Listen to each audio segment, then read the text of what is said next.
Hi, Madden. I've got your program here. I was looking at it. I think I see where you got some confusion in there. So let's look at it together and see if we can't figure this out. All right, I've got the template here. Your pseudocode length of one side of the cube in centimeters is what the input is. Great, and it's saying please input 6 centimeters. Had to improvise. So somehow, because you're doing a cube, so the volume is just whatever the side length is to the third power, right? So if it's any size cube, if it's 10, it'd be 10 times 10 times 10. So it'd be, the volume would be 1,000. The surface area is 6 times a side squared. So I want to look at that real quick just to kind of make sure I'm understanding what that means. 6 times side squared. If you have a cube, right, I'm going to kind of draw a cube looking shape here, right here. Think of a pair of dice or something, right? That's a cube. To find the surface area, it's like how big is all the surface? Well, one side, if we find the area, just the area of this side, right? It would be the length times the width. So let's say this had let's go with 10. Side length of 10. That means all the sides would be 10, right? Because the cube, everything is the same. So this area of this side right here would be 10 times 10. That would be an area of 100, right? Because length times width of a square, 100. And how many sides does the cube have? Has this side, this side, this side, and then there's 3 sides we can't see. So you'd take that times 6, and the surface area would be 600 because there's 6 sides that are each 100. So that's where the 6 comes in. It's how many sides the cube has, and the surface area is the side squared. It's the length times the width of the square on each side. So it doesn't matter what side length is. You can just multiply it by itself and then times 6. So let's look at what you did in your program here. Because you had the math, number 1, 6 to the power of 3.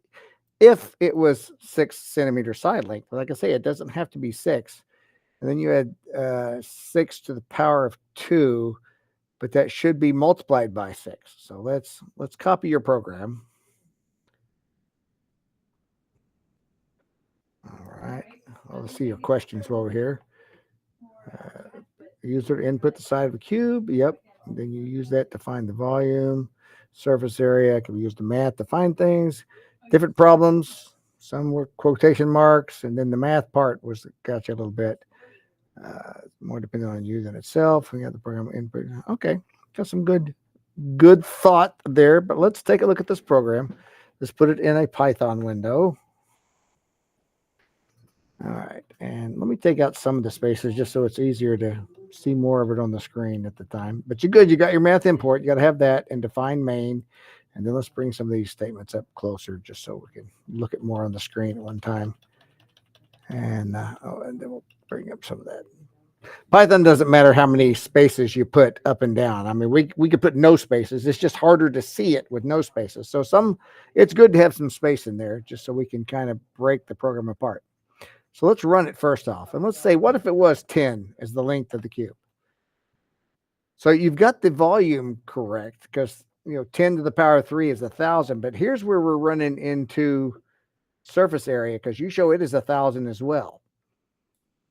So 10 to the power of 2, as we looked at on paper, is 100 because that's the surface area of one side. But there's 6 sides, so it should be 600. So let's go look at your calculation. But I like this. Max is trying to find the volume surface area for a cube. Need your help. So have you enter it and you print whatever they put in there. That's great. But let's see. So the first thing you did is, so the number 1 was the length. And the length was whatever they input. So that would be the 10 in this case that I entered 10. So you said, okay, I'm going to take 10 and here's my exponent for the first calculation. So for this one, so this would really kind of be volume. You probably should have used a different variable name other than P because you're calculating the volume. So the volume would be the number 1, which is the length, to the third power. And now there's nothing wrong with the way you did it. I'm just helping your programming skills. You could have, since you already had the number we could not even use this line uh, or this line, and we could just say volume. I'm just going to change it, the name here. Volume is the length, because that's what you had them enter, to the power of 3. We could just do it that way. You could do it all in one line. There's nothing wrong with the way you did it. I'm just helping you going forward, thinking about, gosh, I don't have to put everything in a variable. I could just calculate it directly. I've got the length right there, so I don't have to rename it. I can just use it. I don't have to call it num1. I don't have to rename it. So I can just say, okay, the volume is just the length times 3. So then you go to your second calculation. So you decide, okay, I'm going to name 2. Again, not necessary, but there's nothing wrong with that. Exponent 2, you said, okay, this time we're squaring it instead of the third power. And so you said PO. So I guess that's like short for power. So you took number 2 and squared it, because that was your 2 variables there. And then you said the surface area would be the length times the area of one side. See, that was where we ran into a problem. So if we want to clean this up a little bit, again, there's nothing wrong with doing it this way, but we could shorten that to just say length. We don't have to rename it. And we know we're squaring it this time. So we could say, okay, so, and this is really just be like the area of one side, area of side. I'm just going to rename it just to make it where we know what that is. This is the volume. This is the area of one side. What of the length times itself? Length times width squared. Then so the surface area would be area of one side times 6, because there's 6 sides. So whatever the area of one side is, and we could have combined these into one calculation too, but there's nothing wrong with having 2 lines. Just understand it. And then we would have to say, okay, the strength, let's see, instead of num1, we can just say length again, because that's what they entered, num1 and num2. And again, there's nothing wrong with the way you did this. I'm just giving you tips on making your programs easier, not having to write multiple lines. Exponent 1 to the power of, the first one was to the power of 3, and the second one's the power of 2. And then I renamed these, didn't I? I said this is volume, and this is PO. What do we call that? We call it area side. And then the volume I renamed as volume. And surface area is still surface area. That was a good name. I left that. So let's run this, see if this works. What's the length of one side? We're going to use 10 because 10 was easy to calculate. So 10 to the power of 3 is 1,000. 10 squared is 100. So the volume is 1,000, because that would just be 10 times 10 times 10. And the surface area would be 600. So that fixed it. Yeah, right. That's where you got into confusion. This, on the template, this calculation is actually just supposed to be a 6 times whatever the side length squared is.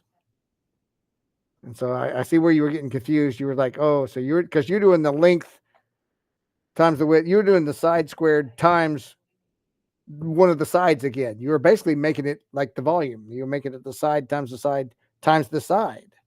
When actually it's actually just a 6, because that's how many sides that we're calculating on the cube.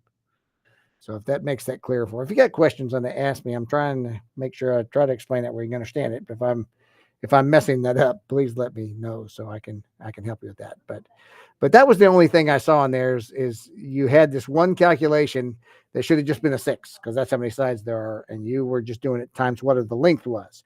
And so you knew it didn't work unless 6 was the side length, because you knew it needed to be multiplied by 6. So that's where you got a little bit of confusion in there with the formula. But otherwise, you did it great. You had people input like they're supposed to. You calculated the things, even though you got a little confused on the 6 part. And then you printed out everything wonderfully. I just recommend using some better names for your variables, because that got a little bit confusing with the P's and the POs and all that kind of stuff. Let's just call it what it is. This is the volume, right? This is area of one side, really. area. I could say area one. I could put area one side in there, as long as I did that everywhere I talk about it. Area one side, and then the surface area one side times 6, because there's 6 sides. So, but you got a lot of good things going on there. And like I said, and all those changes I made were just recommendations to give you better names and shorten it, not having to do 3 lines when you can calculate it all in 1 line. But there was nothing wrong with the way you did it. Just giving you tips and ideas to make you a better programmer. But the only thing that was really wrong was your surface area calculation. That was wrong, just because you kind of got a little confused with it. But otherwise, good program. So, got any questions? Let me know. Otherwise, I'll see you in class.